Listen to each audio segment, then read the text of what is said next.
Once again, hi and welcome to this new travelmentary. This time you're going to see the Acela Express, which is America's fastest train. And I chose that train to travel from Washington D.C. to Boston. Come with me. And right here I have entered Washington's Union Station. It was opened in 1907 and designed in a neoclassicist style by Daniel Burnham. The latter was an architect and urban designer that is also famous for New York's Flatiron Building. I booked a first-class ticket, so I had access to the Club Acela, which is essentially a lounge area. And that's the front desk where you show your ticket.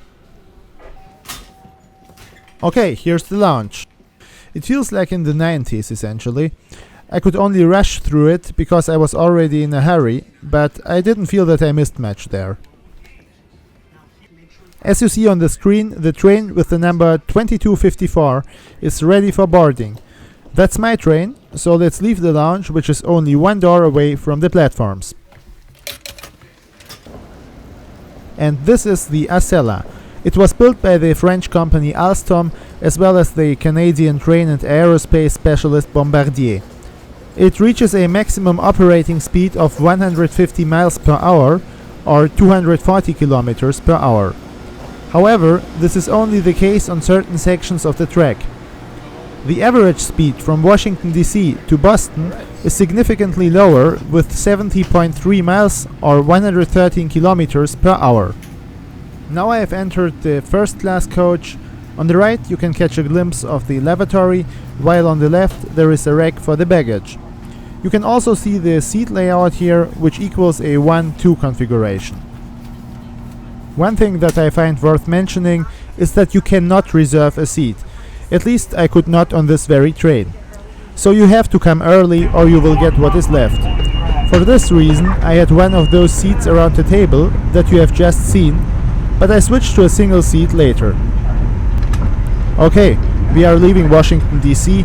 and now I think is a good time to talk a little bit about the trip itself.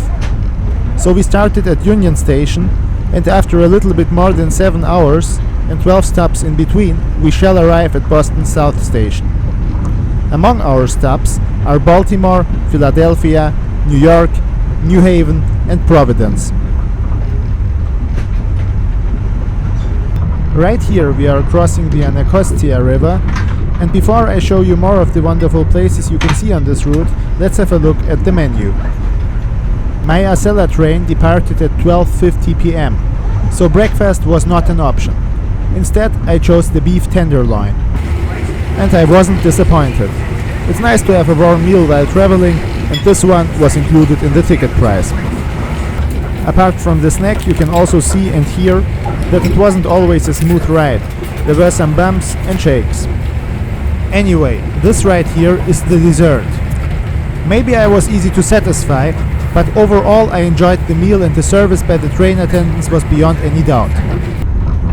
When you look out of the window, you see the city of Odenton in Maryland, which has approximately 37,000 inhabitants. It has seen a huge population growth lately, something like 80% from the year 2000 to 2010, and it's still ongoing. That is in part due to the fact that it is located right next to Fort Meade and the agencies that are headquartered there. The NSA being the most prominent, I guess. Now you may ask, why is this guy telling me that? The reason I give those little facts is to make this video a real travelmentary, because I want to go beyond just showing you a seat and the food on board the train, and those little facts make that out of the window footage more meaningful. Above all, I just love to find out more about the places I pass while traveling. And for the sake of better orientation, I created a travel path animation again, which shows the ride from Washington to Baltimore.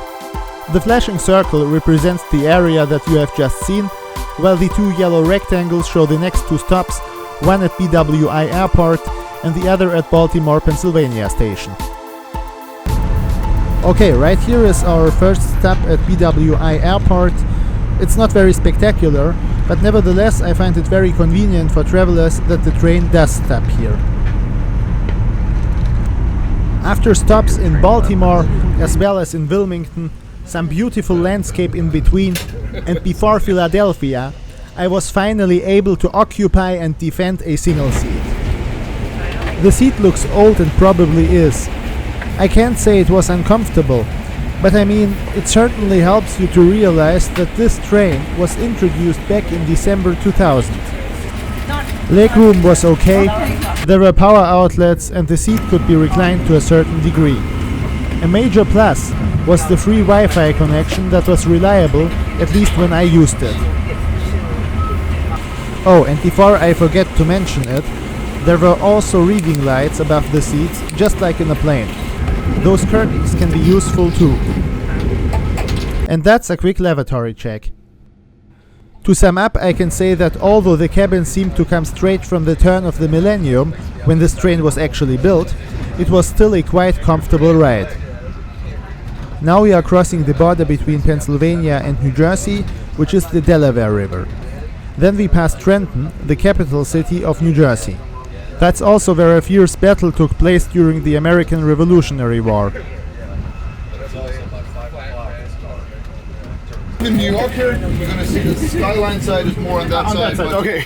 But you know, you're going to see more of the ocean on this side.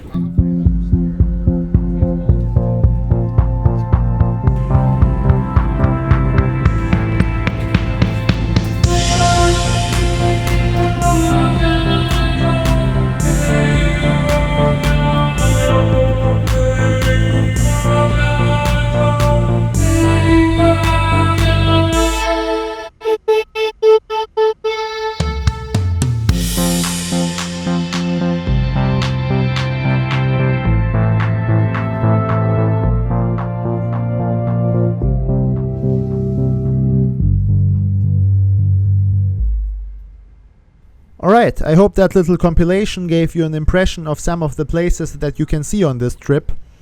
And this leads me to my conclusion while you see the content of the seat pocket and the second dessert that I had. Well, I traveled for fun. So for me it was a nice trip, although the train was a bit old and didn't offer the same standard as, you know, some high-speed trains in other countries. However, I had a good meal, the crew was nice, there was a Wi-Fi connection, and I was able to see a lot of places along the way. If you travel for business, well, it's up to you to decide whether more than 7 hours from Washington D.C. to Boston are too long for you. I believe, though, that on shorter segments, for example from Washington D.C. to Philadelphia or to New York City, the Acela can be a really good alternative to the plane.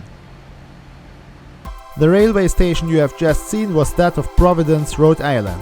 From there, the train goes to Route 128 station, which is located in the area marked by the flashing circle. Finally, the Acela continues to Back Bay and South Station in Boston. Okay, we are approaching the last step and the end of the video. At this point, I want to say thank you for watching, and I hope you enjoyed this trip report about America's fastest train. I'd also like to express a nice big thank you to all subscribers. I mean, it's simply amazing how many people are following this channel now. Thanks so much for that, and I take it as a motivation to create even more content. So once again, thank you, have a great day, and see you at the next video.